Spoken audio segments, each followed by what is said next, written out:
Bueno, pues muchas gracias por la invitación. Lo primero a nivel de imagen, yo creo que hay varias cosas que señalar. Lo primero, el orar juntos, ¿no? Esto es una cuestión verbal, pero es un comunicado, o sea, es un llamado a la unidad, ¿no? Y si nos vamos un poquito para atrás, pues esto es ser uno con el que es uno, ¿no? Que fue su símbolo, vamos a decir, como obispo y que ahora retoma en su escudo como papa. Entonces yo creo que ese símbolo es muy importante. Otro muy importante es salir con la vestimenta regular del papado, que cuando el Papa Francisco solo salió vestido de blanco, pero sin los ornamentos. Yo lo interpreto como que es un guiño a estos grupos. Yo sé que estas categorías siempre son resbalosas hablando de la iglesia, pero un guiño a los que están más en el ala, vamos a decir, tradicionalista, conservadora, de decir, sí, hay un rigor en lo que se refiere a la presentación papal, ¿no? Otro, la sobriedad de la imagen, ¿no? Y esta paz que transmite, ¿no? En este sentido, mucho menos mediático, esto que llaman carismático en estos momentos que el Papa Francisco, pero una imagen sí, de paz, ¿no? De cercanía, pero también como de sobriedad. Y creo que esto es importante porque es una característica de él, ¿no? Esta sobriedad, como este pausado, ¿no? Que es un estilo distinto, ¿no? Y por otro lado, un discursito, ¿no? Que lo tuvo que haber preparado en la sala de las lágrimas, ¿verdad? Pero mucho más largo, ¿no? Y esto que está como señalando destinatarios importantes. Creo que es muy importante en la parte simbólica que no hablo en inglés. El Papa, aunque tenga nacionalidad peruana, pues sí, pero es estadounidense, ¿no? Y en este sentido, el no hablar inglés, en hacer un reconocimiento de afecto, de agradecimiento a Perú en este sentido y a la diócesis, creo que esto es muy importante, ¿no? Y por otro lado, la gratitud, pero la deuda explícita, en 3 ocasiones mencionó esto, ¿no? Al legado del Papa Francisco. Y en este sentido, muy importante de decir esto, ¿no? Como el sucesor de Pedro, ¿no? Hemos oído hasta el cansancio en estos días previos al cónclave, ¿no? El sucesor de Francisco, bueno, es el sucesor de Pedro, ¿no? En este sentido. Y como que retomar esto yo creo que es importante. Entonces, ¿qué está haciendo en este comunicado visual, gestual y también con las palabras? Estamos en la unidad, ¿no? Y tratando de evitar esta polarización evidente al interior de la iglesia, ¿no? De decir, la diversidad en la unidad, ¿no? Que esto es algo muy propio de su trayectoria como agustino, su trayectoria como primero provincial y luego general de su orden, y luego como obispo en esta carrera meteórica hasta el papado.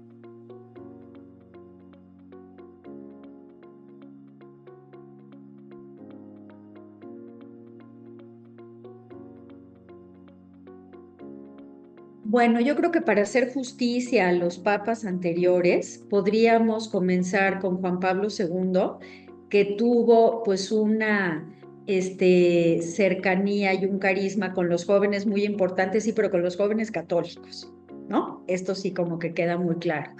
Y en el caso de Francisco, yo creo que aquí sí es clarísimo que es acercar a los alejados, me refiero a los jóvenes, que hablaba de los temas, ¿no? Que eran importantes a los jóvenes, aunque estuvieran alejados de la iglesia o aunque no pertenecieran a la iglesia.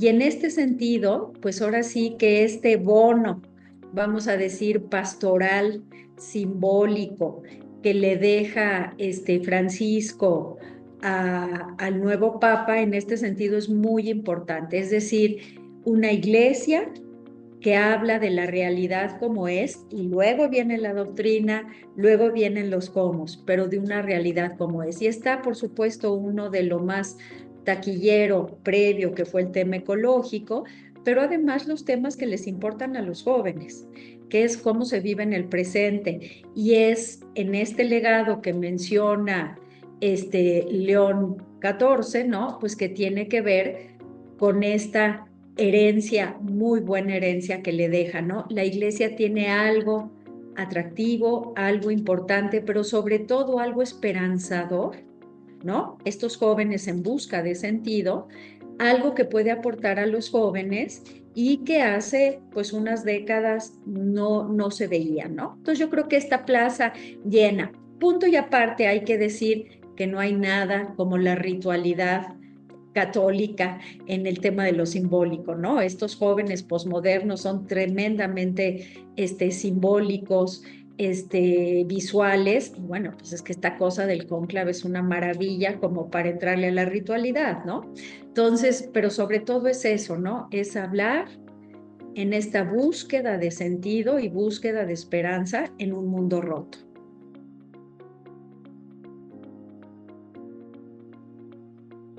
Este mensaje de paz, ¿no? La paz está con ustedes y decir,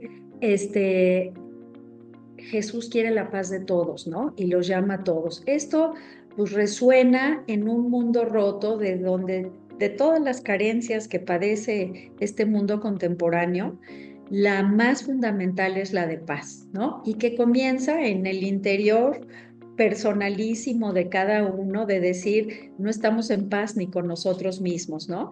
Y lo que era muy bonito es que en este planteamiento que él hacía en 5 frases sobre la paz, estaba hablando de la persona, estaba hablando desde la espiritualidad, pero también desde el contexto histórico que estamos viviendo, ¿no? Y que ahí aludía pues a este contexto de guerra. En estas dos facetas de el pontífice, que es a un tiempo un jefe de Estado y un líder espiritual de la iglesia, pues la voz de la iglesia se escucha como nunca.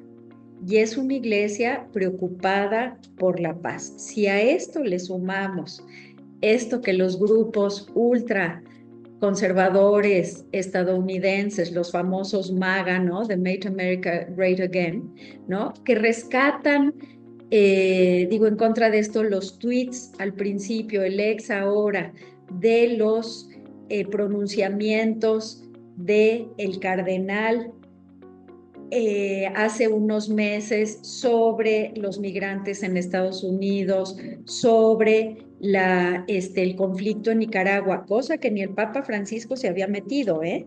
Y entonces esto, sobre el conflicto en la Franja de Gaza, es decir, que hay un pronunciamiento, ¿no? De un cardenal sobre este tema, pues yo creo que por ahí va la línea, ¿no? Y esta línea de decir, sí, lo que necesitamos es paz. Sí, es un mensaje de un líder espiritual, ¿no? Fundamental, sí, pero también un líder, jefe de Estado en esta dimensión. Entonces yo creo que ahí hay respuesta para todos, desde los rotos interiormente, ¿no? Hasta esto.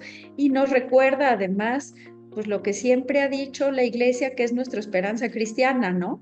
Me asumo como tal en este sentido, que dice, la muerte no tiene la última palabra, ¿no? La muerte no tiene la última palabra.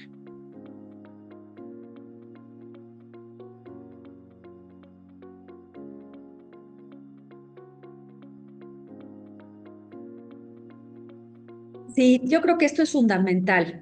O sea, yo escuchaba los que especulaban, los comunicadores diciendo seguramente tomó el nombre de un león de la Edad Media. Bueno, a ver, está hablando de León XIII, del fundador de la doctrina social de la Iglesia, de Rerum Novarum, la encíclica central que finca lo que es esta tematización del Evangelio, porque eso es, ¿no? Cómo la iglesia se compromete con la realidad y con lo social. Y en este sentido es clarísimo que además hay que decir una cosa, el contexto con todas las distinciones hechas, pero el contexto en el que se dio Rerum Novarum no es tan distinto del contexto que estamos viviendo ahora. O sea, era un mundo roto y era por otro lado el miedo, ¿no? Frente a los avances de la modernidad y una iglesia que había estado viviendo como acosada durante todo el siglo XIX, ¿no? Entonces, 1891 es entrarle con esto. A mí verdaderamente me emocionó como historiadora de la iglesia ver al Papa diciendo, traigamos, ¿no?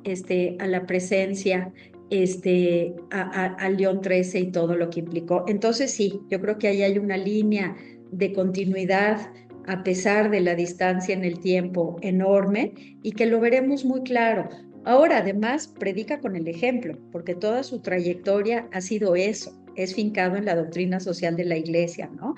En el bien común, en la solidaridad, en el destino universal de los bienes, en la dignidad de la persona humana antes que otra cosa. Entonces, sí es continuidad de Francisco en este tema de la doctrina, sí, pero con un carácter particular, ¿no? Específico y con esta impronta clarísima, que además es doctrinal. Y esto es muy importante para los que creen que la doctrina se había ido al basurero, ¿no? Que no se había ido al basurero, pero que si se interpreta ideológicamente se podría pensar. Es decir, ahí está, y está clarísima, ¿no?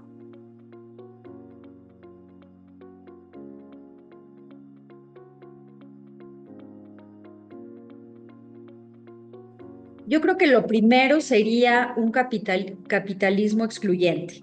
O sea, en su momento a León XIII lo acusaron de comunista, nada más falso. Pero lo que era importante es que decir no era en contra del capitalismo, sino un capitalismo que excluía y que excluía a los más vulnerables en su tiempo, que eran los trabajadores, los que eran el producto, ¿no? De esta sociedad industrial, ¿no? Donde la máquina, donde el tiempo, la ganancia, pues dejaba en indefensión a la persona, ¿no? Y coartaba su dignidad. Yo creo que esto que viene en el magisterio de Francisco, que es el pasado reciente, pues tiene que ver con los descartables. Y en el caso, ¿no? De lo que ha sido la trayectoria como religioso agustino, que no es cualquier cosa, la trayectoria como obispo y como cardenal, tiene que ver con esto, ¿no? Es decir, en esta internalización de la economía que se da después de la globalización, ¿quiénes son los que quedan al margen? ¿No? Los países que se desdibujan, las regiones que se desdibujan, los sujetos, personas con dignidad que no la pueden vivir. Esto que es la dignidad desde la doctrina social de la iglesia, que es la filiación, ¿no? El derecho de ser hijos de un mismo padre, si seamos creyentes o no lo seamos. Entonces yo creo que ese es un punto central que tiene que ver.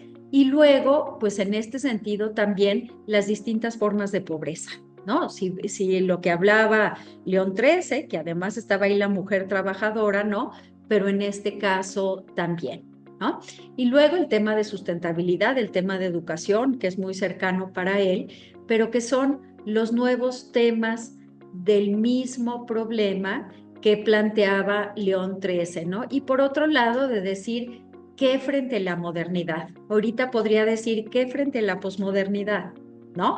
Hay algo que es muy propiamente agustino, bueno, de San Agustín no más, ¿no? Que es la búsqueda de la verdad, ¿no? Y en este contexto posmoderno donde se relativiza la verdad, es decir, es la búsqueda auténtica de la verdad.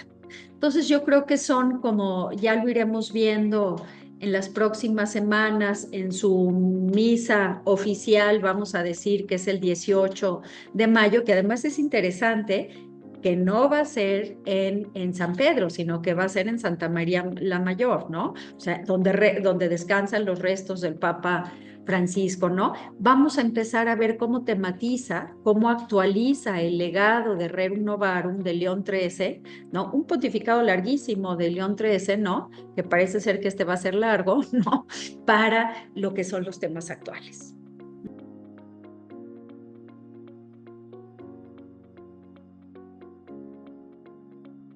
Es la ciudad de Dios de San Agustín Y yo creo que también es una cosa de decir, no olvidemos, no relativicemos, como él dice, vamos caminando hacia esa nación.